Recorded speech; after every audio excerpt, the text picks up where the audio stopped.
Então, meus amigos, dando boa noite para todos que estão conosco essa noite para a nossa reunião pública, nós vamos dar início lendo a nossa página inicial, que diz assim: o bem e o mal.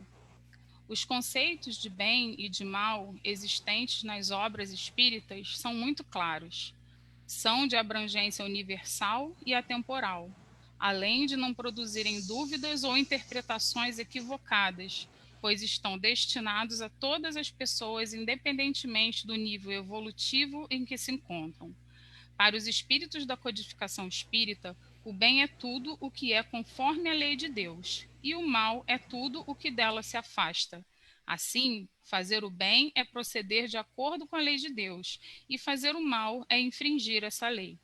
A moral é a regra de bem proceder, isso é, de distinguir o bem do mal. Funda-se na observância da lei de Deus. O homem procede bem quando faz tudo pelo bem de todos, porque então cumpre a lei de Deus.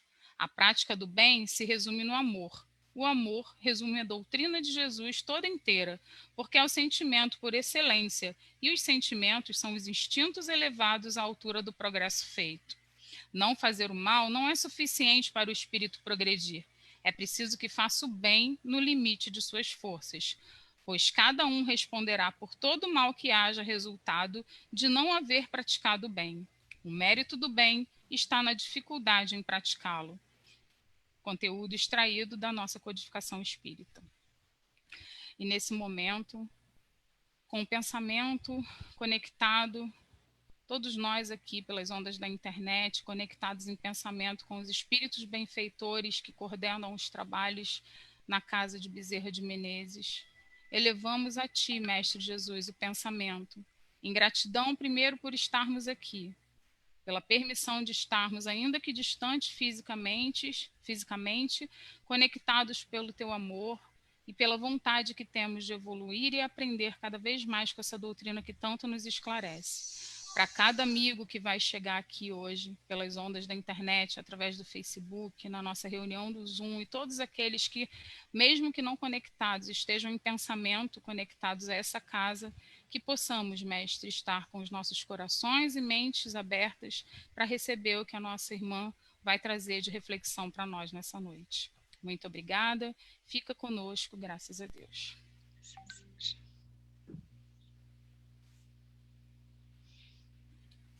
Boa noite, Andréia. Com você. Boa noite.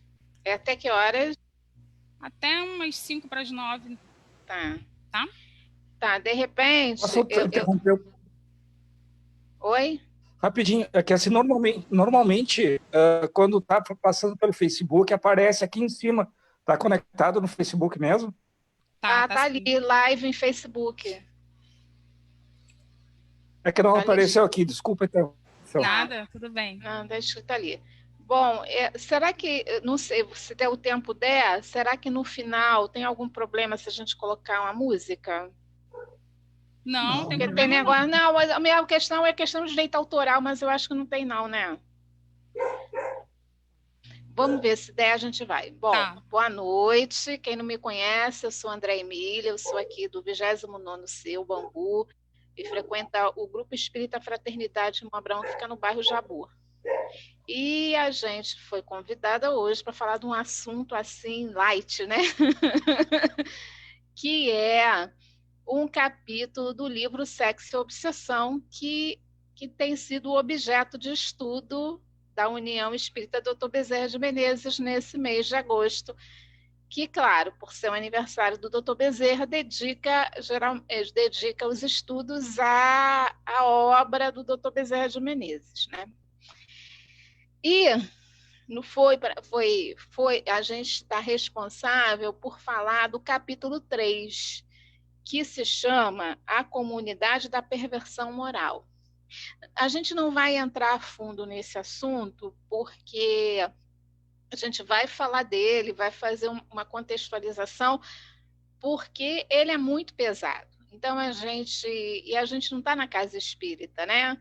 Por mais que o espiritismo transcenda os muros da casa espírita, que eu acho que é um aprendizado que a gente tem que ter nesse momento de pandemia, que o espiritismo não é em quatro paredes, tem que estar dentro do nosso coração, tem que estar introjetado dentro de nós, na nossa vivência, e esse momento permite que nós possamos começar a nos conscientizar de que, pelo menos, nós já iniciamos nesse processo. Então, o livro Sexo e Obsessão foi lançado em 2002. Ele é do espírito Manuel Filomeno de Miranda, pela psicografia do Divaldo Pereira Franco, e ele faz parte de uma trilogia que começa com Trilhas da Libertação, depois vem Tormentos da Obsessão e fecha com Sexo e Obsessão. Depois o Manuel Filomeno de Miranda lança Entre Dois Mundos e Transtornos Psiquiátricos e Obsessivos.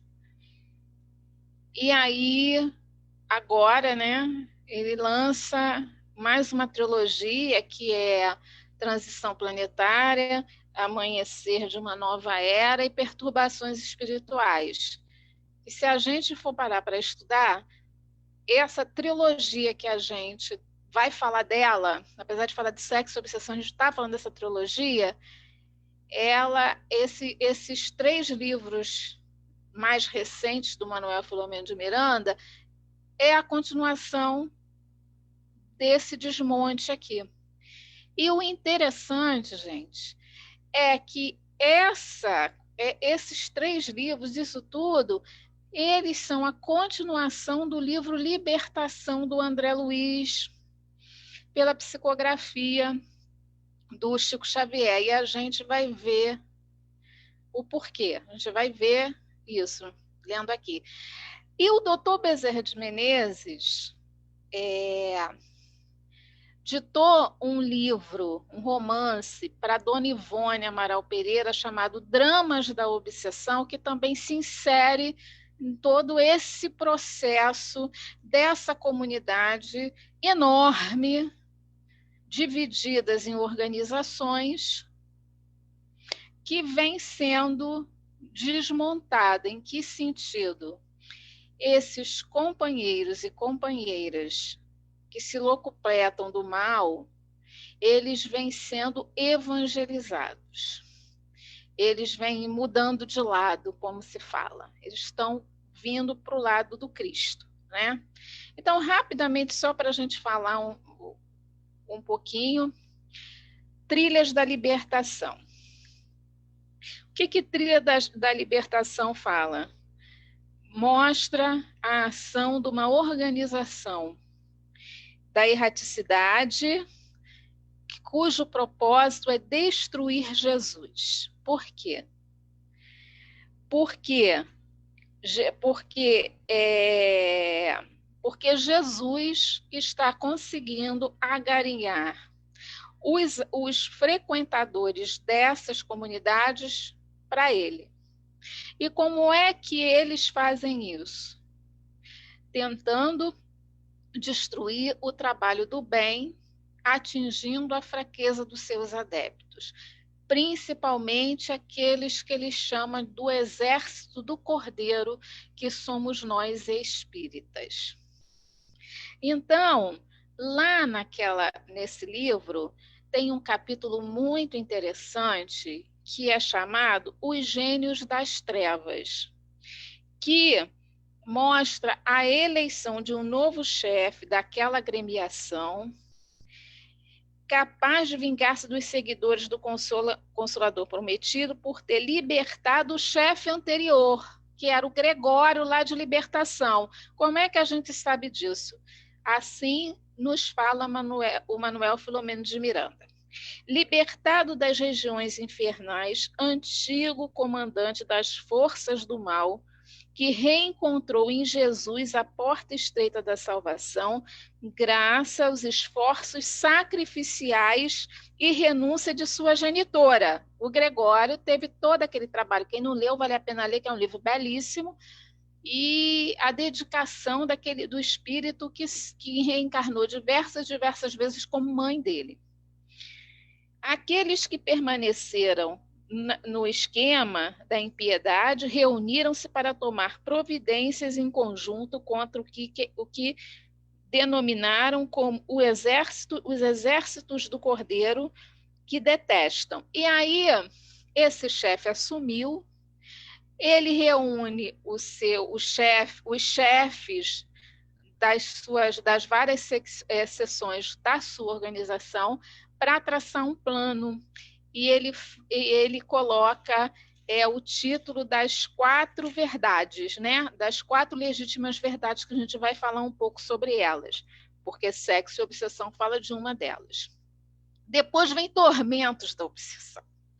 E aí, Tormentos da Obsessão, quando foi lançado, se eu não me engano, foi no ano 2000, causou um burburinho entre os espíritas, foi um alerta, né, que Manuel Filomeno de Miranda começa lá no prefácio, informando, e depois o capítulo 1 e tal, mostra isso, informando o quê?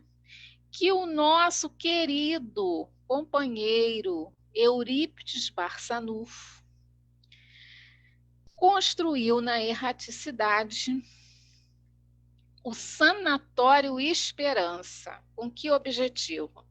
Leremos o que Manuel Filomeno de Miranda escreveu para a gente.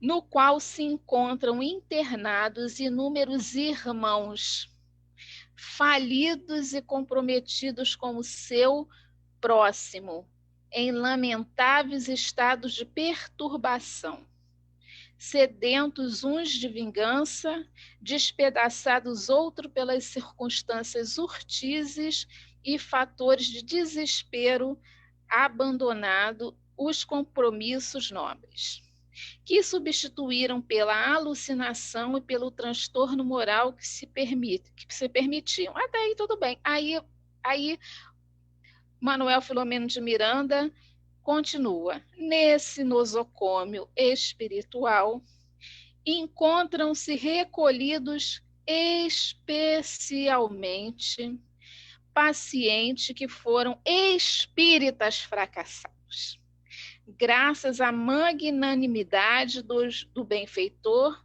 que o ergueu, dando-lhe condição de santuário para a saúde mental e moral, e o administra com incomparável abnegação, auxiliado por outros dedicados servidores do bem e da caridade. Então, a gente, às vezes, vê nosso lar, né? A gente fica nosso lar. A gente tem que dar graças a Deus. Se a gente for para o nosso lar ou uma colônia parecida, maravilha. Mas se a gente for recolhido pelo doutor Eurípides Barçanufo para passar uma temporada de tratamento, de reequilíbrio lá no Hospital Esperança, agradeçamos, porque é graças à misericórdia de Deus que faz isso. Por que isso? Né? Aí a gente vai pegar lá o Memórias de um Suicida. E tem tudo a ver com o Dr. Bezerra de Menezes, porque Dr. Bezerra de Menezes é um mentor indireto, mas é de Dona Ivone Amaral Pereira. Né? Aqui na noite não é para isso, né, da gente falar da ligação desses dois companheiros, mas ele tem uma influência absurda na obra da Dona Ivone, no trabalho dela. E aí, lá em Memórias do Suicida, tem aquele Vale do Suicida, né, que muita gente não lê, porque acha horrível.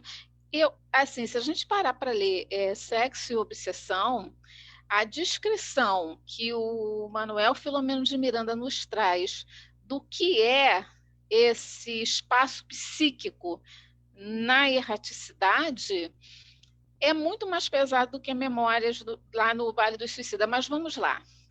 A gente às vezes fala, os espíritas sofrem isso e aquilo, mas, pegando aquele exemplo, a gente não presta atenção no seguinte: aquele vale onde estão aqueles irmãos, eles estão estão protegidos por muros, tem toda uma equipe espiritual tomando conta, tem organização, e aqueles espíritos estão sob o amparo energético, podemos dizer assim, de Maria Santíssima. Então, eles não estão desprotegidos. Eles estão passando para o seu processo purgatorial, eliminando todo aquele excesso, não é o assunto da noite, né? Na proteção e no amparo de Maria, sem que eles sejam vampirizados. A gente não presta atenção nisso. A mesma coisa é o Hospital Esperança. O Hospital Esperança, quando a gente é recolhido para um lugar desse, que tem como direção esse espírito extraordinário e magnânimo, amigo de jornada espiritual do Dr. Bezerra de Menezes, e com uma equipe formidável para nos tratar, nós estamos sendo amparados, nós estamos sendo cuidados pela misericórdia de Deus. Então, a gente tem que começar a trabalhar essa questão, né? Só um parêntese para a gente pensar sobre o assunto. E aí vem o livro que a gente está estudando, Sexo e Obsessão.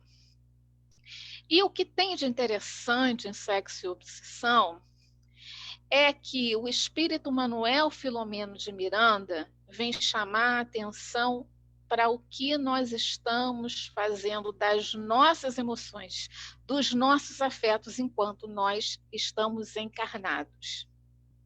Por quê? Porque o grande destaque, quando ele descreve, através da psicografia do Divaldo, o nosso querido médium que disse que foi levado a esta localidade, e que lá no final do livro tem um relato do Chico Xavier, da metade do século passado, que ele já tinha sido levado por Emmanuel para ver essa localidade, que estava se formando, imagine, né? E foi aumentando pela licenciosidade da sexualidade, pela necessidade de tratamento. Ele descreve não somente a atuação, o comportamento, a conduta dos desencarnados que lá residem, mas de nós encarnados que vamos para esse local e outros daquela organização quando nós estamos dormindo e desprendidos pelo sono. Com que objetivo? O que nós estamos fazendo da nossa vida? O que nós estamos fazendo desse material maravilhoso que a doutrina espírita nos traz para nos educarmos afetivamente? Porque a questão da sexualidade, também a gente não vai adentrar profundamente, porque não é esse o objetivo dessa atividade, não é só a questão da relação sexual em si, mas os afetos que envolvem a sexualidade. Né? Só para a gente ver, não, eu vou falar isso no final, depois a gente fala lá, que eu vou dar uma lida aqui no... Né, a gente vai pegar Memórias de um Suicida de novo, que tem a ver com esse nosso assunto aqui. Então, do que ele está falando? Né? Já que a gente falou de libertação do Gregório, e o Gregório, quando encarnado, né, como Papa, ele fez um tratado muito legal. Ele era um homem muito inteligente, muito sábio, explicando a lógica, por que 7 pecados capitais, e por que aqueles comportamentos são considerados vícios e pecados, e depois Santo Tomás de Aquino arruma isso, né? Principalmente no estudo da avareza. Mas a gente pode, se a gente pegar lá os 7 pecados capitais, ou se preferir vícios, pecado é erro, né? Como é que é? É errar o alvo, é esse o significado. Tem um que é relativo à sexualidade, que é a luxúria. E aí, como é que a gente pode definir luxúria? A luxúria é o pecado capital ou vício capital. Por que capital? Porque dele surgem outros. Ele é um dos principais, que a partir dele outros surgem, né? Vamos lá.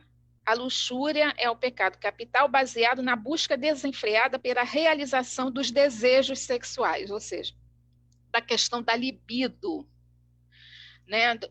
Do trabalho, de como nós estamos lidando com essa energia. A entrega ao desejo da carne sem dar importância às consequências.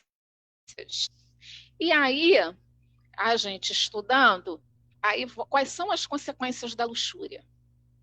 Por que a cidade da perversão moral? Vamos ver isso que a gente vai entender. Aí fala assim, a sua voracidade, ou seja, a voracidade da luxúria é tanta que debilita as faculdades superiores, sobretudo causando a desordem da razão, ou seja, ficar tão mergulhado naquele fluido pesado, denso, só do desejo, da saciedade imediata, que ela tem a capacidade de obscurecer o trabalho da nossa razão. O que a razão faz? A razão é aquela faculdade que faz com que a gente pare e pense assim, estou fazendo melhor? O que eu estou fazendo do meu livre-arbítrio da vontade? E aí, quais são as consequências dessa obscuridade da razão? Primeiro, cegueira da mente, ou seja, a mente fica toda voltada para o básico, para aquilo que a gente chama do sistema límbico, para a gente saciar os nossos prazeres imediatos. E com isso, o que acontece? A gente é tomado pela irreflexão. A gente não reflete mais. A gente começa a viver num círculo de cada vez preciso saciar mais e mais e mais e mais esse desejo, porque ele nunca traz o prazer sublimado, digamos assim, em si, pela forma como ele é mal utilizada. Traz também a precipitação, né? Às vezes a pessoa fica tão envolvida naquilo que começa a praticar atos, a se envolver em questões precipitadamente, sem pensar nas consequências que aquilo podem trazer para ela. E, por último, enfim, a inconstância. A pessoa não consegue, ela fica tão mergulhada, tão encharcada daquele fluido, tão encharcada daquele peso, fica como se fosse um vício mesmo, né? A gente está falando de um vício, que ela, por mais que ache que não esteja num bom caminho, não consegue resistir. A gente vai chegar lá o porquê que não consegue. E também ela tem a capacidade, né, essa também, de desordenar a nossa vontade. Ou seja, da gente não dirigir o nosso livre-arbítrio não para aquilo que nos faz bem, como a página que a Luciene leu como preparatória para a prece, mas para aquilo que nos faz mal.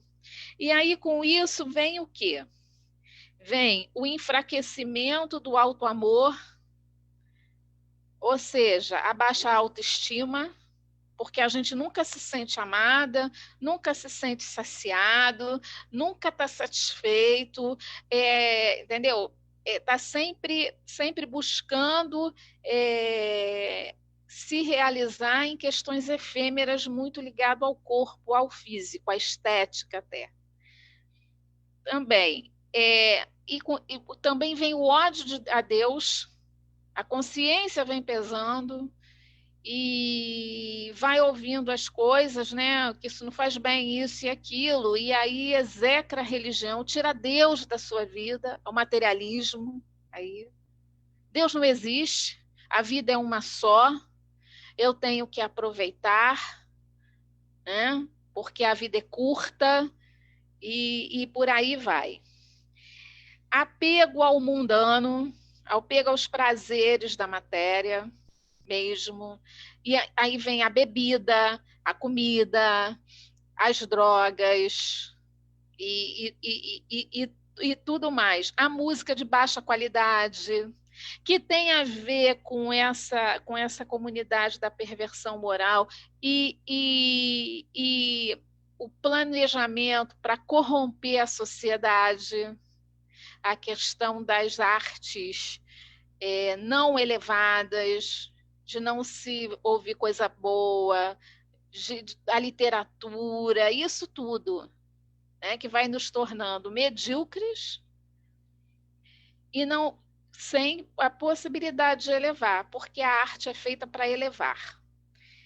E desespero quanto ao futuro, porque a pessoa vive naquela questão, a vida é curta, a vida é uma só, então o que me espera no meu futuro? E ainda tem, com relação ao futuro, a questão da velhice.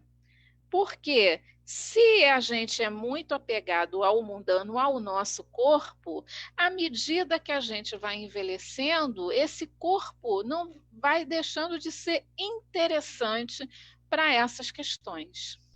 Se a gente parar para ver, a gente está fazendo uma análise do que a gente tem visto na nossa sociedade, no nosso mundo hoje em dia. Que são questões mal resolvidas com a gente, né? Que a gente ainda não consegue dar conta delas de uma forma plena. Eu estou falando a gente enquanto sociedade no geral, tá, gente? Eu não estou falando da gente que está fazendo uma análise da sociedade, como é que está. A gente está mergulhado nesses afetos, porque são afetos, são emoções e são sentimentos acima de tudo. E com isso, o que o Filomeno de Miranda nos fala?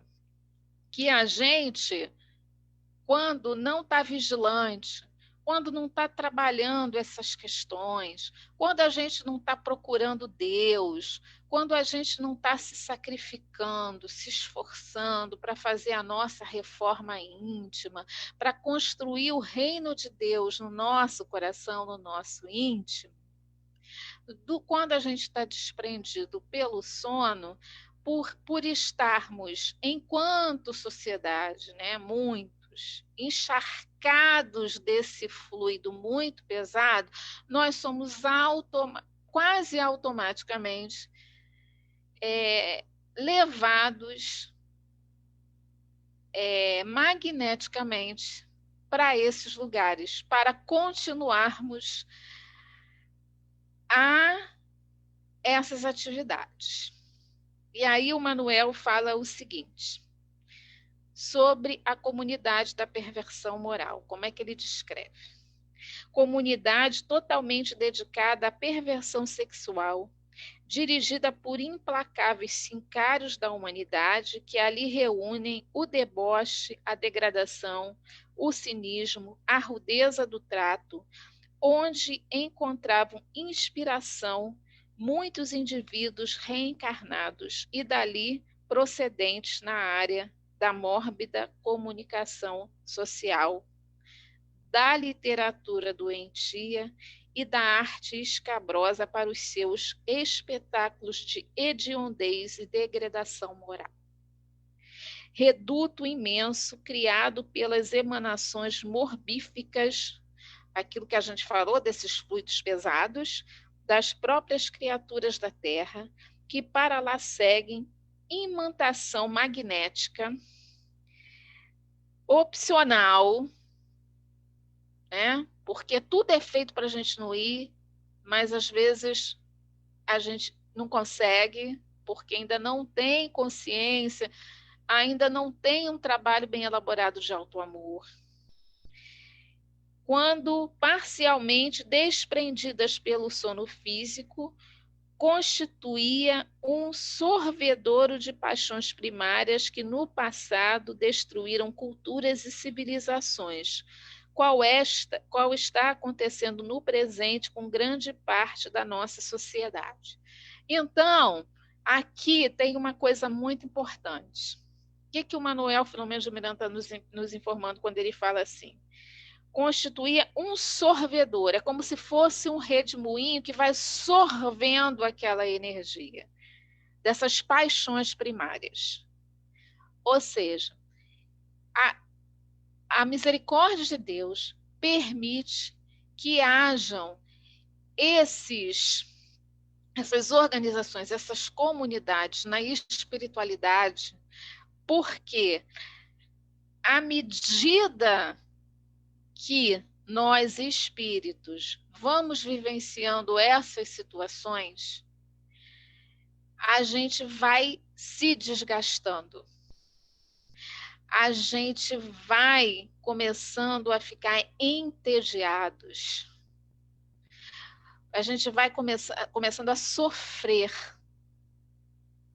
E a partir daí, que é aquela coisa que o mal chega ao seu ápice, a gente vai procurar um outro caminho para a nossa vida. É por isso que existem essas comunidades. Quem tiver o livro A Carta Magna da Paz, do Espírito Camilo, pela psicografia do Raul Teixeira, o capítulo 2 chama-se Regiões de Reequilíbrio na Terra, fala disso brilhantemente. Então, nós espíritas, e é esse o objetivo aqui, nós temos que começar a mudar a nossa visão dessas comunidades, da erraticidade. Nós precisamos amadurecer, aproveitar este momento em que nós estamos em isolamento social e estudarmos isso mais a fundo, começando pelo céu e inferno da nossa codificação, para entendermos que, de fato, o inferno não existe.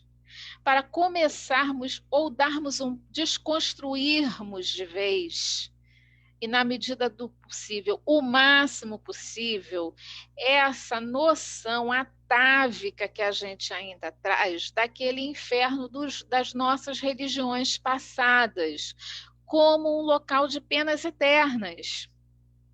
É isso que às vezes a gente não observa quando a gente lê algo assim. A gente fica parado no susto que dá, na forma crua, nessa descrição que os espíritos estão fazendo, e a gente esquece que isso é passageiro, isso é transitório. A gente costuma repetir uma frase dizendo que o mal é a ausência do bem. Mas aí a gente já parou para pensar no que significa isso?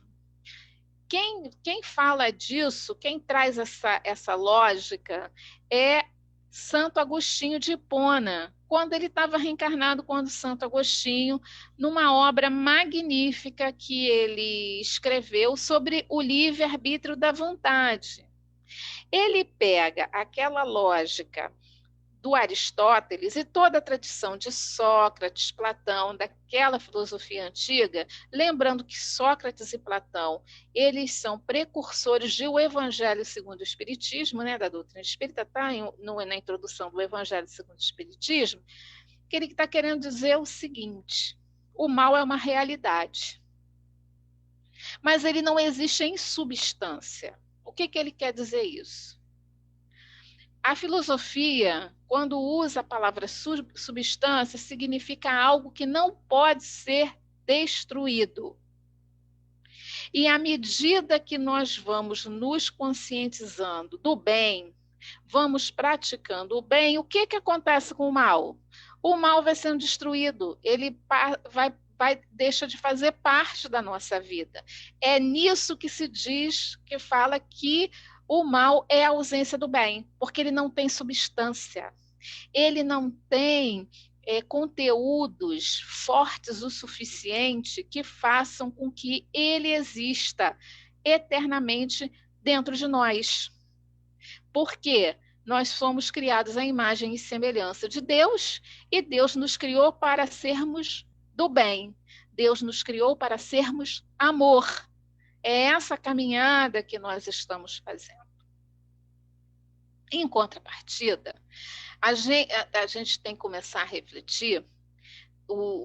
Essa última trilogia que a gente falou do Filomeno de Miranda, principalmente o livro Perturbações Espirituais, vem falando da importância do nosso trabalho nas casas espíritas, do nosso trabalho psíquico, porque não é só entrar e fazer um trabalho, do nosso trabalho de fortalecimento psíquico, de fato, amadurecermos doutrinariamente naquilo que é a base fundamental da doutrina espírita. Fora da caridade não há salvação, na sua profundidade, na sua essência, para ajudarmos, para sermos canais. Mesmo capenga, João Grossa que fala isso para a gente, no auxílio à evangelização desses companheiros. Porque todos nós, com relação a essa questão da sexualidade, nós temos assuntos para resolver. Inclusive, Emmanuel diz que é a última porta que vai se fechar, que é a mais difícil porque tem a ver com prazer, com uma força criadora. O que a gente está querendo dizer isso, né? A energia sexual, que a gente chama de libido, ela tem a capacidade de ser canalizada para criar obras, e obras de elevação, que é aquilo que se chama de sublimação. A gente começa represando, né, reprimindo. À medida que a gente vai se educando, nós começamos a educar, digamos assim, a não dar vazão às nossas más inclinações. Aí a gente começa a praticar as virtudes, principalmente a caridade, e a partir daí nós vamos canalizando essa energia para a vivência desses sentimentos, dessas virtudes, e com isso nós vamos sublimando essa energia e cada vez mais utilizando-a no seu potencial co-criador. É para isso que esse livro veio. Não é para assustar a gente. Não é para mostrar, nossa, será que eu vou para... Não, é para que a gente comece a pensar na gente, comece a pensar nos nossos desejos e comece a fazer um trabalho de educação dos nossos afetos, de como a gente percebe o mundo, como a gente sente as coisas, de como a gente utiliza as nossas emoções, começando a praticar a nossa capacidade, as partes nobres, digamos assim, da nossa mente, do nosso cérebro, que vai fazendo com que a gente vá deixando de estar tão preso a esse sistema límbico, a esse sistema de saciedade, e vamos evoluindo para algo maior. É esse o objetivo desse livro. Tanto que mais lá na frente,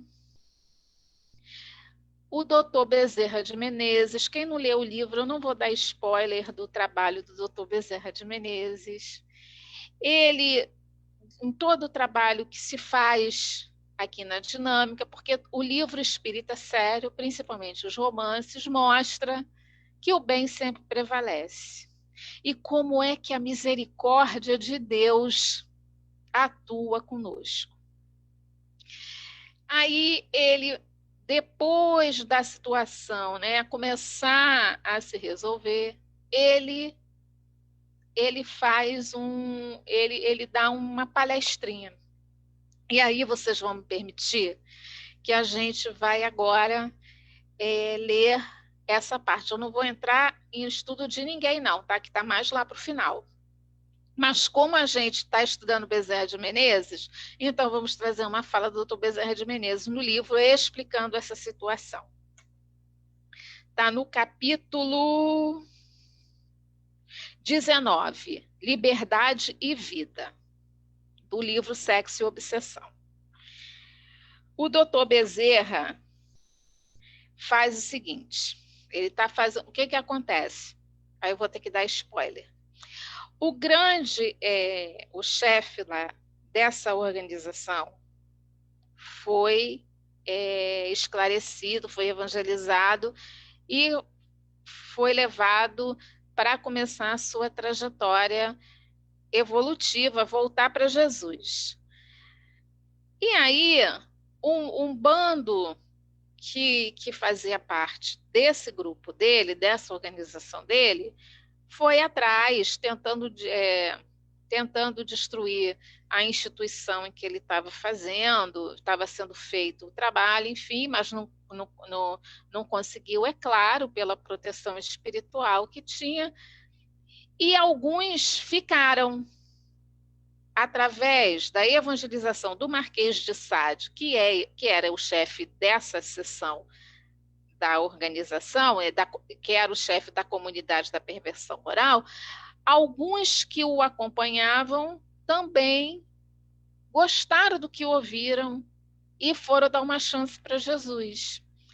E aí o doutor Bezerra de Menezes, envolvendo a todos que estavam ali, faz a seguinte declaração: sede bem-vindos, irmãos queridos, à senda da renovação. Está falando para a gente. Sejamos bem-vindos, porque nós estamos nessa senda da renovação. O vosso cansaço será atenuado, a vossa sede de paz receberá a linfa do reconforto, a vossa fome de amor encontrará o pão da vida que vos nutrirá para sempre. Não aguardeis, porém, colheita de flores nos terrenos onde semeastes espinhos e urze pontiagudos. Não creais em recompensa à ociosidade, assim como ao vitupério, ao abuso das funções psíquicas que se reconstruirão lentamente a vosso contributo pessoal. Ou seja, o que ele está querendo dizer? Quem plantou espinho vai colher espinho. Contudo, não vai ser para sempre. Por quê? Porque através de reencarnações dolorosas, difíceis, esses espinhos vão sendo retirados pouco a pouco, até que se reequilibre psiquicamente e possa seguir em frente, que é o que acontece conosco hoje em dia, queridos e queridas. Nós somos espíritos que já passamos por esses espinheiros, já provavelmente viemos de reencarnações, porque muito difíceis, pelas quedas que tivemos, e agora nós estamos colhendo os frutos no trabalho do Evangelho do Cristo. Estamos retomando a nossa trilha de libertação. Através do trabalho, através do estudo, através das dificuldades e das provações pelas quais a gente participa, mas que por mais que demore, a gente já consegue voltar de novo para a trilha, que a gente não fazia antes. É isso que o doutor Bezerra de Menezes está falando aqui para a gente. O que nos lembra, porque a gente já está chegando no final, a gente não vai ler nem tudo, né? Fica a lição de casa, é o capítulo 19 do livro.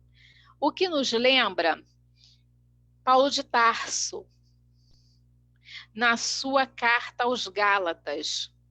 E se vocês quiserem fazer um estudo aprofundado da carta, da epístola de Paulo aos Gálatas, a nossa companheira, a Ila Pinheiro, tem um curso excepcional sobre o assunto no YouTube. É só colocar lá, Aila Pinheiro, Epístola aos Gálatas. É maravilhoso.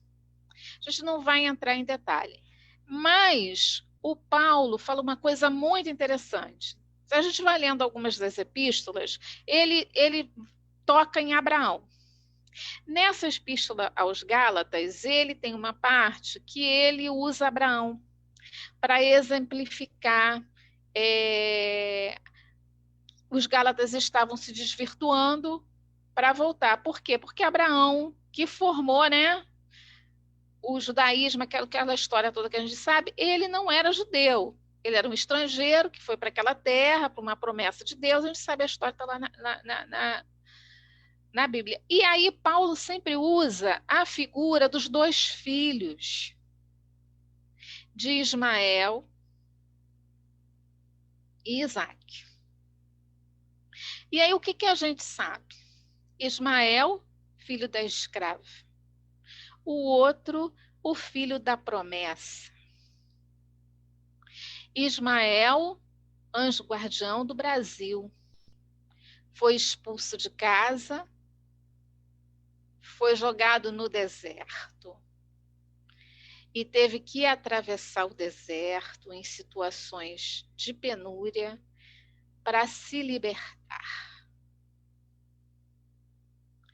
Paulo de Tarso, quando usa essas duas figuras dos dois filhos, o filho da escrava e o filho da promessa, ele está buscando dentro de nós o simbolismo disso daí. Escravo, o que nos escraviza?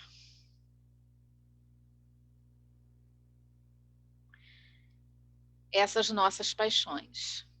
Nós temos que passar pelo deserto para que nós possamos o quê? Nos depurar dessas paixões. Para fazer como Ismael fez, que volta para a casa do pai e se reencontra com a promessa. E nós estamos reencarnados no Brasil, o coração do mundo, a pátria do Evangelho, sob a tutela desse irmão querido, que é Ismael, justamente sendo conduzidos, acho que a gente já está saindo pelo deserto, por esse irmão que sabe sobre isso, e reencontrando a promessa, que é o Evangelho do Cristo através da doutrina espírita. E que a gente tem o doutor Bezerra de Menezes como esse grande tutelado.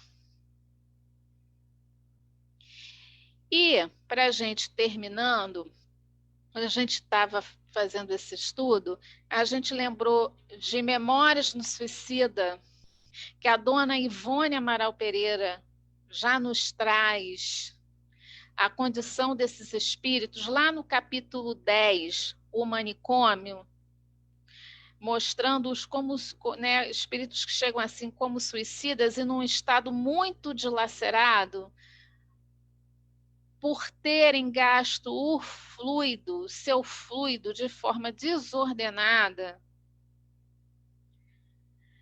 por não educar as suas emoções, se desestruturando por causa da forma como vem tratando as suas emoções.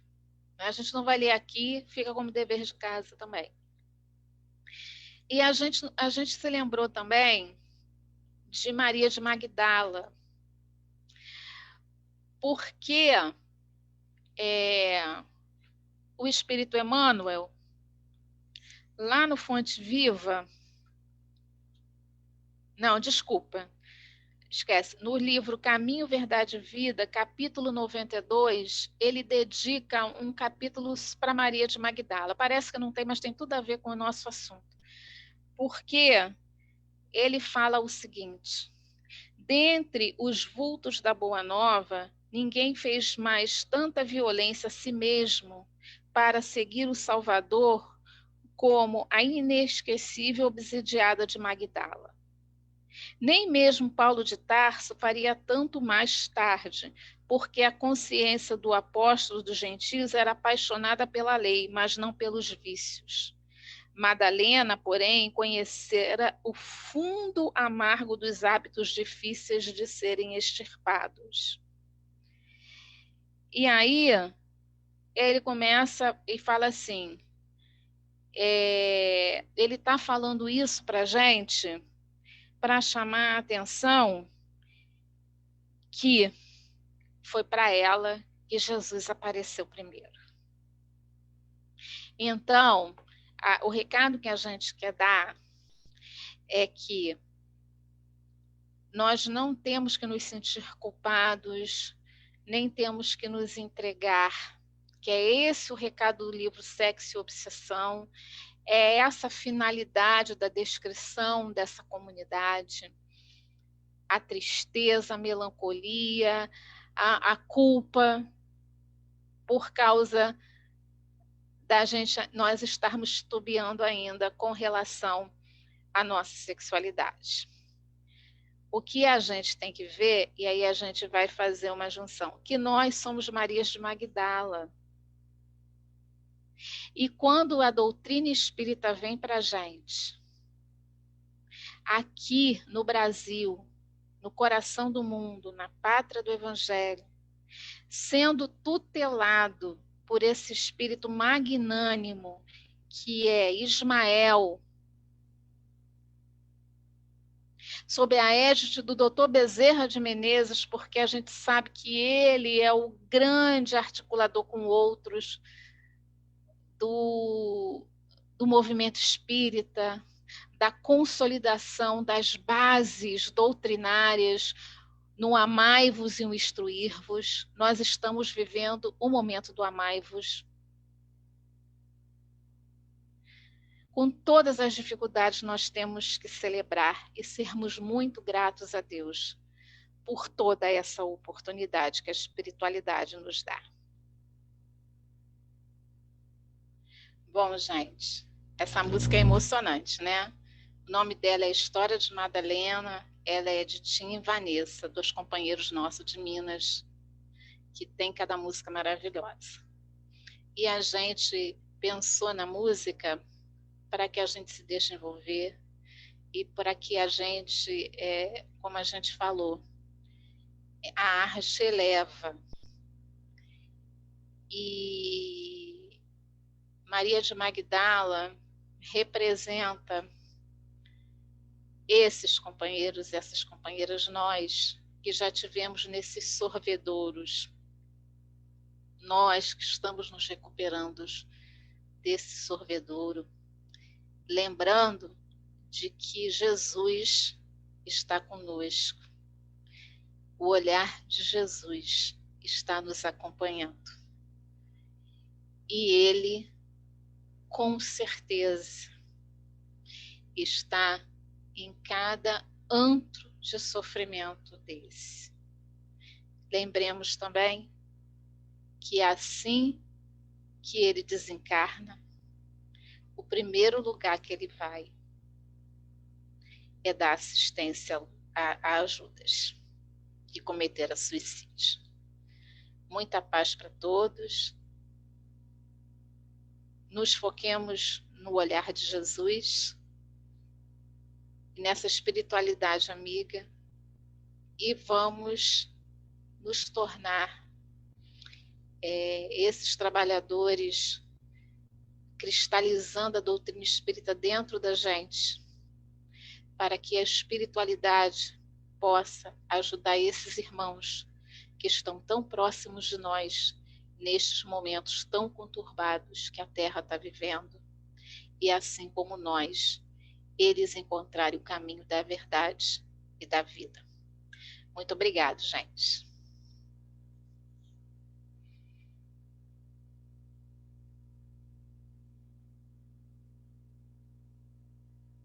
Eu que agradeço a oportunidade de ouvi-lo. Obrigada.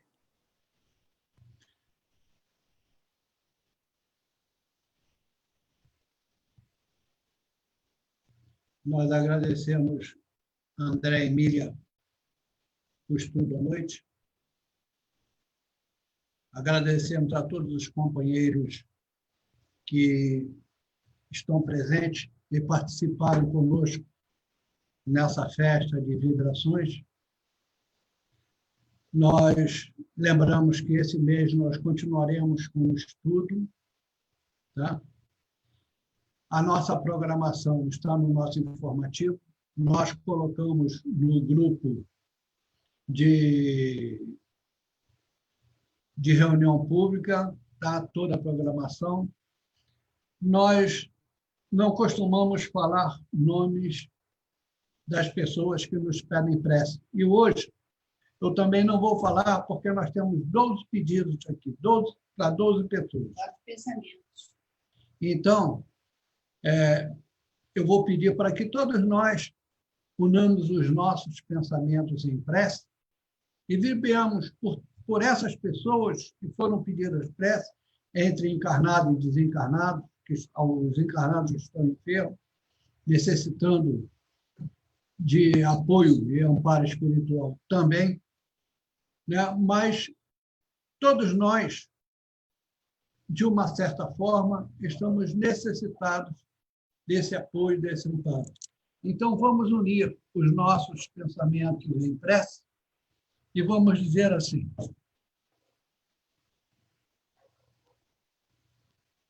Senhor nosso Deus, nosso Pai de amor, de bondade, de justiça e de misericórdia.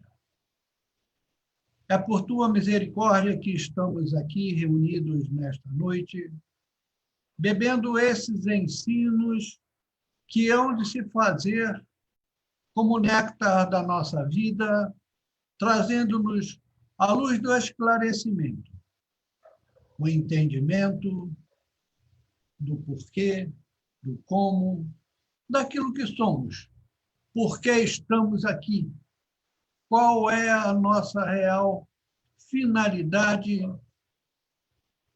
de existência neste mundo. Por isso, Senhor, nós somos imensamente gratos, mas te suplicamos, Senhor, por todos esses que não puderam aproveitar esta oportunidade, quer estejam encarnados ou desencarnados, que possam eles também receber novas oportunidades, assim como desejamos receber para nós, e que possamos fecundar em nosso íntimo a semente desse amor que há de surgir, que há de brotar, de fazer surgir a planta boa, a árvore de bons frutos, para que possamos propagar, através das nossas ações, das nossas atitudes, o teu amor desvelado por todos nós. Que possam esses companheiros que pediram prece e aqueles outros que estão enfermos, necessitados também desse amparo, aqueles desencarnados, Senhor, que estão perdidos na perversão moral, que possamos todos ser beneficiados com a luz do teu amor e da tua paz. E que essa luz, que essa paz, possa ser estendida a toda a humanidade, hoje, agora e sempre. Graças te damos, que assim seja.